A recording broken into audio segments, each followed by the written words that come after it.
Good morning mga kabisland. So dito po tayo ngayon sa Calawag, Quezon. So new property tayo mga kabisland. Yan. So ito po ay 2.4 hectares mga kabisland. Ano? Pero hindi pa po ito yung property mga kabisland. Bali papakita ko lang. Nandito po siya sa may likod po ng Iglesia ni Cristo. Ano? Yan. Ito po yung Iglesia ni Cristo. So dito po kami dumaan. Ano po? Dito po kami dumaan sa pathway na to palabas po. So ito po ay mga 150 to 200 meters layo po sa cemented na barangay road. So yung property po ay dito mga kabislan. Puntahan natin. Yun, bago po tayo mga kabislan pumunta sa ating property, so pakita ko lang po yung daan from barangay road, ano po, papunta po dun sa property. So bali dumaan po kami dito sa gilid po ng mga kabahayan and meron naman po siyang cemented na pathway. And based mga kabislan sa ating seller, so meron pong other way papunta po sa property.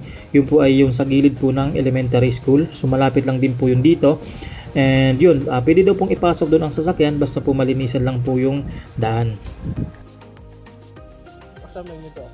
So dito mga kabislan mag-i-start po yung property. Dito yung bahay na natatanaw natin kanina. Paakit po siya mga kabislan. Ganun po siya.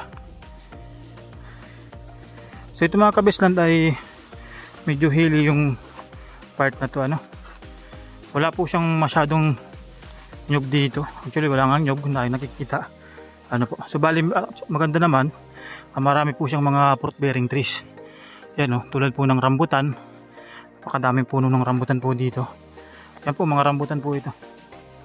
Yan. Yan.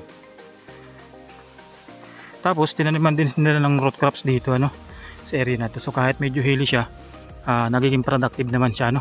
So may mga guyabano din po. Ang dami po niyang tanim, may mga ano din, no. May mga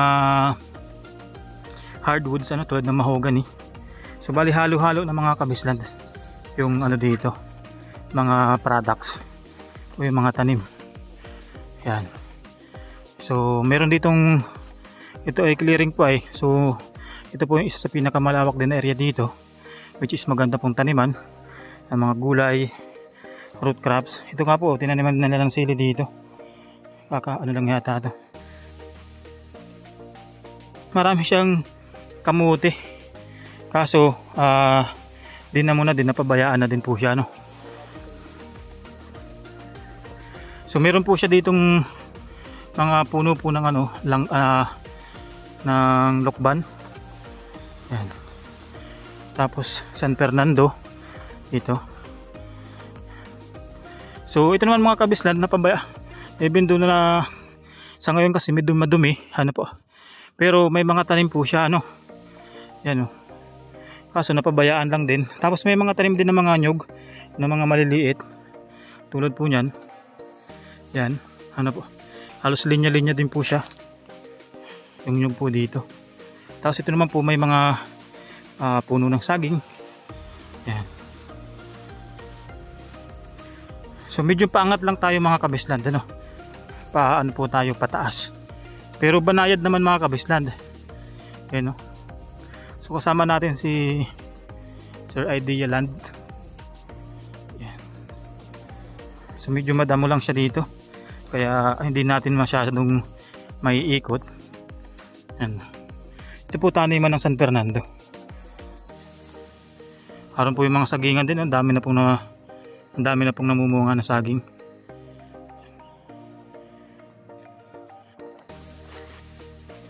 Doon sa taas niyan, Carabao Brush yun. Malinis lang ito lang. Ito mga kabisland, ano, so medyo madamo yung dinadaanan natin dito. Oo nga, medyo madamo nga dito. So sa ano mga kabisland, pantayan daw po ito dyan sa taas na to. Kaso wala siyang daan dito sa ano. Ito may daan siya, kaso masyadong ano madaming damo. Yan siya. Nagparaulan po kasi dito. Tapos sa mga kabisland, makikita naman natin andyan madaming puno po ng saging. Tapos halos pantayan na rin siya dito, yung itaas na yan. So try nga natin puntahan dito. Sana walang ahas.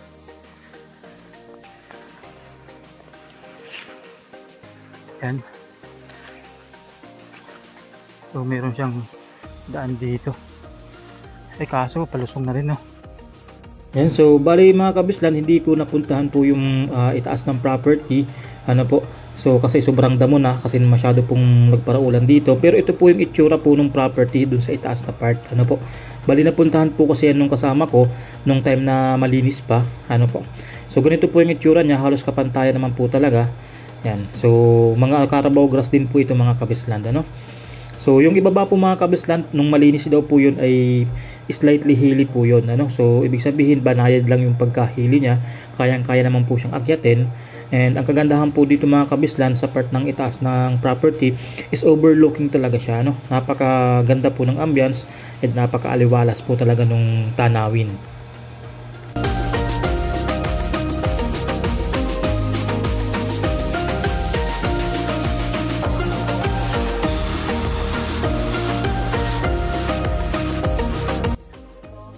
So maganda ito mga kabislan, ano, kaso hindi natin ma-appreciate kasi yung area ngayon kasi madamo siya, no.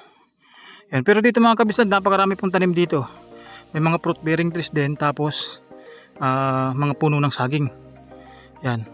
Yan mga kabislan, halos pantayan na daw yan. Tapos ito lang naman yung medyo hilly, yung medyo pababa dito. Pero napakaganda rin mga kabislan kasi may mga tanim siya dito, may hardin. So may mga root crops, ano po. May mga fruit bearing trees. Yun nga lang, inabot na tayo ng damo dito.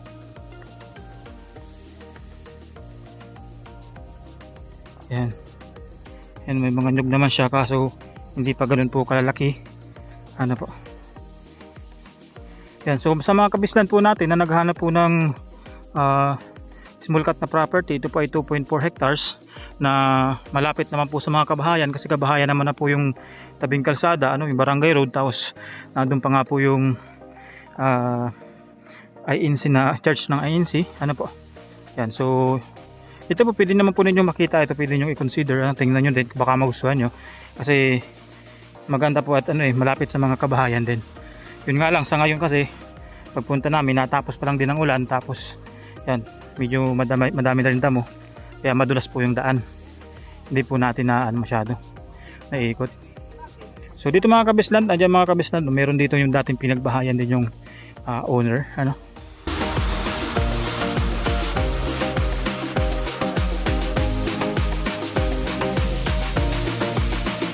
So nandun mga kabislan yung INC. So kita naman dito, yan po yung church. So malapit lang talaga dito mga kabislan, ano, sa barangay road, kasi kita nga natin yung daan, kalsada.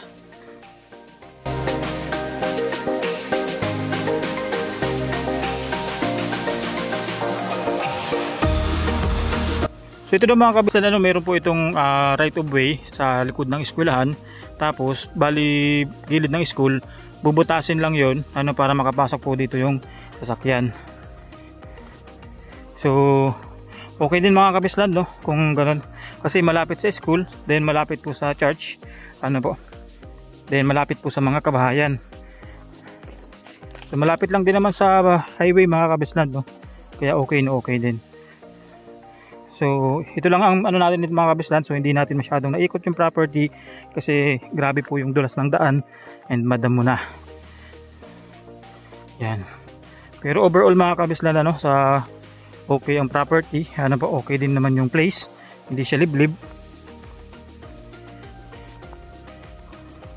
Pagdating sa signal mga kabislan, yan Globe Smart din dito siya, meron naman pong signal, ano po, kaya okay din, okay din naman. O yan po yung daan papunta pong school ang kabislan. So yan po yung itong ano na to, yan po yung daan. So kung halimbawa ano, gusto nyo po magawan dito po ng parang kalsada papunta po dito sa property, tambakan lang po ng graba, ano po, kakayo din, tapos tabakan po ng graba. Yan daw po yung